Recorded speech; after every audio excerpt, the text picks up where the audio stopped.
So everybody who I speak to at the moment is asking some form of the same kind of question, and that is, what's left for us creative souls if AI can write, if it can digitally paint, if it can generate, if it can compose, if it can make music, if it can make things that we find meaning in?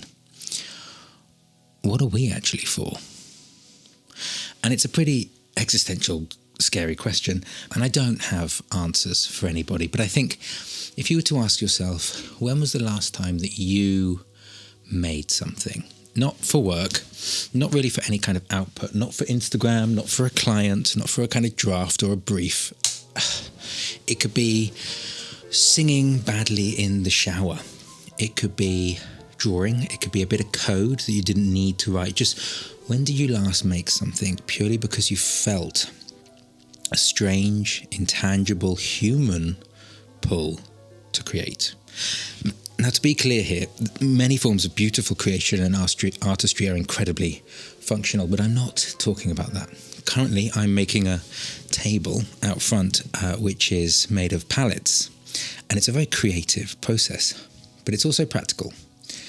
I mean, when was the last time you made something for the pure sake of making? Quick story. If you were here with me now, I would give you all a piece of paper and then we would do this little exercise together where I get you to draw in silence without looking at each other for 5 minutes. Now, 5 minutes is a really long time if you've not done any drawing before. At the end of the 5 minutes, you never get to see anyone else's drawing and you don't get to share yours. You just scrumple it up and you throw it in the fire. But I can predict what would happen because I've run this experiment many times. The last 3 minutes go really quickly, but the first minute, everyone is kind of smiling to themselves, inevitably as they're drawing the most inappropriate thing they can possibly imagine. The last 3, everyone's faces change because they just kind of find themselves in it.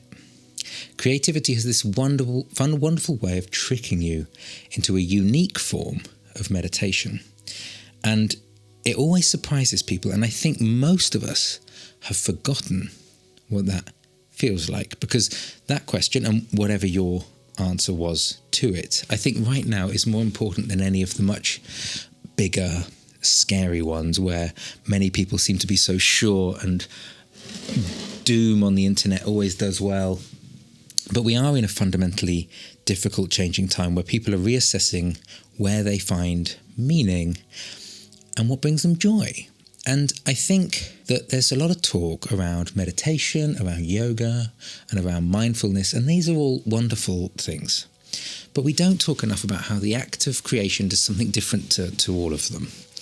It's something much deeper because meditation asks you to empty your mind. It asks you to kind of clear out some space, whereas creativity uniquely makes you try to access a new part of it and to actually fill the world with a little bit more of yourself.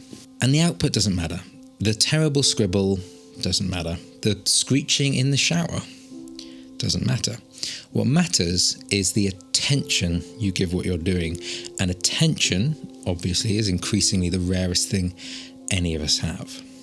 You find the meaning in the doing. The fundamental, forgotten foundation of why art is useful, because you use it to understand yourself and the world in the way that we all understand ourselves and the world, by looking and listening and leaning into it. If I draw out of my window at the scene badly of the houses next door, what I actually learn is not from the output of the drawing, it's from what I've looked at. And that triggers a form of meditation that you don't get from just trying to put thoughts out of your mind with meditation. When I go, oh, the chimney isn't actually aligned in front of the correct window, what happened there? If you struggle to bridge parts of a song together and you think you're solving the song, actually, you're often just listening to a part of your soul and what it's trying to say, however badly. And that listening and that looking is where all the goodies of learning about life lie. Which brings me on to something I want to ask you to do right now, if you haven't already. A few weeks ago, I put out a survey for those of you who work directly in the creative industries. I know I've just gone from art for the soul directly into art for putting food on the table, and that's a bit gross, but just forget that it's a brutal transition. I specifically asked many people how AI is affecting their creative role. The link is below if you haven't filled it out. It takes just 2 minutes, and I've had a fantastic response so far. But the more voices in there, the more useful it will become. And I'll release the results in a couple of weeks, because what's already come back is really fascinating. People are not, and this surprised me, overwhelmingly pessimistic or optimistic. Mostly they're confused, they're unsure, as am I, but there is such an algorithmically friendly doomer outlook that may be very real, that dominates all of this digital discourse. And I've been investigating how it's actually changing things on the ground, speaking to people who've lost work already to AI, people who have found work uniquely through it. But the biggest thing that's come back by far is that people want to know what other people are doing in that space. And that's what I'm going to come on to in how I want this channel to function going forward. Not in the kind of rage bait of AI, not in the nihilism that gets so many eyeballs, or the gimmicks, or the AI agent workflows that sell, not the kind of fear-mongering about job losses, or the kind of breathless optimism. I just want to know what real people with real creative lives are doing with these tools, and the survey's been so helpful. To be clear, doctors, lawyers, accountants, everyone is navigating this. AI is not exclusively a creative industries problem, but this channel focuses on art and meaning. And what the survey told me is exactly why I set up this channel in the first place, and where it's going to go from now.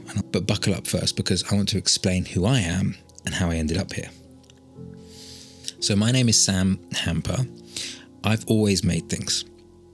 I'm a painter primarily, and as a kid I wanted to make toys with Kinder eggs. And I don't think you have those in America, because you probably worry that kids will choke on them. But they're these little toys that come in chocolate eggs with instructions, and you assemble them yourselves. And if you want to have fun, you throw away the instruction and you just try and work it out. Making those toys was my dream. That is what I wanted to do with my life when I grew up, until I was about 12. But instead I went and studied engineering. And I think engineers are incredibly creative, way more artistic than 60% of the artists I know. But my biggest interest was in how things work. I did find out over that 3-4 years that it wasn't planes or toys or computers. It was people. How people respond to things. What touches some and what doesn't touch others. Because in engineering, you can measure function and efficiency. Things either work or they don't. People don't work like machines. The irrationality of people is why I love people, and it's why I love the subjectivity of something like art. It is the best and the only way to understand people. And as a person, my art practice is how I understand myself. And the quote I always pull out here is from Paul Arago, who said that we paint to understand secrets that we keep from ourselves. And for a while, I would keep my art very much to myself. I didn't like how it didn't translate well on things like Instagram. But as I started making films and movies, I would occasionally put some arty videos on YouTube. I started putting them up about 15, 16 years ago. When I first did it, it was just like a depository, really. Sketchbook videos, small experimental things. And then, randomly, when Midjourney first arrived a few years ago, the first real usable AI image generation machine, I made a video. And it was a fairly long, ranty video about the definition of art and why AI would never really make art in our old definition, and how that I liked that because I think the old definition of art kind of needs to die. And the comments were extraordinary. People were furious, people were thrilled, people were confused, and I thought, oh, this is interesting. So I made another one about how AI artists don't really understand AI yet, and the comments in that one were incredibly divisive. And ever since then, every time I've made a video about AI, it has got the same incredibly divisive response. So I stopped for a while. I didn't really make many videos. And then last summer I changed it to this channel, Art Loud, which is to exactly lean in to those discussions. And don't worry, this isn't an announcement that this channel is going to change again, but it is going to evolve, because the feedback from my survey and the feedback from the kind of brutal discussions that happen in the comments has shown me two clear things. One is that while the views on my videos have tended to decrease, the engagement on my Patreon about the videos has increased. And the videos that I'm most proud of, that I think discuss the most nuanced, interesting topics, often do very badly on YouTube and get a lot of views on my Patreon. So I'm going to start having conversations. It's no longer going to just be me. It's going to be me talking to lots of other people. But I'll come back to exactly how I'm going to do that in a second. First, a little bit of housekeeping. If you did originally join this for me, I'm going to reopen my Instagram account, which has got, I think, maybe 500 followers. And that'll be my kind of depository for where I do any of my work. So my previous painting work, my kooky videos, my poetry, all of that stuff you can navigate either through samhamper.com or at samhamper on Instagram. This channel is going to stay this way. It's going to be discussing these kind of topics with me talking with scientists, researchers, artists, engineers, and anyone involved in this space, starting off with some cool philosophers. Now, I apologize if you are one of the few thousand people who joined before I started having these rants and doesn't really like that I'm doing it. But if you are interested in how media is changing, this is exactly the place to be. I might be the last person in the world to start a podcast, but here we are. And it's called Think Art Loud. Very clever. And the premise is simple. I'm going to talk to the people who actually live this. People who are losing their jobs to AI, people who are finding new ones, people who are building things that couldn't have existed just a couple of years ago. Now, to be clear, I don't have the answers, but I'm on a journey to go and look for them, and I want to invite you along too. So all of these conversations are going to be about how creative people are navigating this new space. There will be a lot of commercial ways and how they're sustaining themselves, but fundamentally it's just about how this is a fantastic opportunity to revitalize just where people find meaning. The first episode of this podcast is already up on my Patreon. It's a conversation with Jonathan Laramie, the creator of Majestic Studios on YouTube. You'll have seen a brief bit of him in last week's video, and he's using AI to make these history documentaries that are genuinely changing how people engage with the past. And the response to his stuff has been extraordinary. And each week I'll put a video on here on YouTube like this one that captures the essence of what we discussed. And the full episodes are going to live on Patreon, where for as little as £3 a month you can get early access to those and every weekly video a week early. And I know times are tough. So for those of you who that really isn't an option, these weekly videos aren't going to go anywhere. That's a promise too. But I'm going to now be talking mainly to other people rather than me just sat here having a rant. And I want you to give me feedback because, I don't want to go soft on people who are very pro or anti-AI. And I don't want to be too prescriptive in giving my own thoughts over, because I need to explore this. And a lot of the comments have been people getting very confused about my own view on AI. And I'll be honest, I am confused. There's this philosopher called Viktor Frankl, and he was an Austrian psychiatrist who survived the Holocaust. And he spent the rest of his life writing about human meaning. And his central argument was that meaning isn't a luxury. It's a fundamental human need, more fundamental than comfort, more fundamental than happiness. He watched people survive impossible conditions because they found a reason to. And he watched people with every material advantage kind of just completely collapse because they didn't. And his argument was that meaning comes from three things. It's from the work we do, it's from the love we give, and it's from the suffering that we choose to face with courage.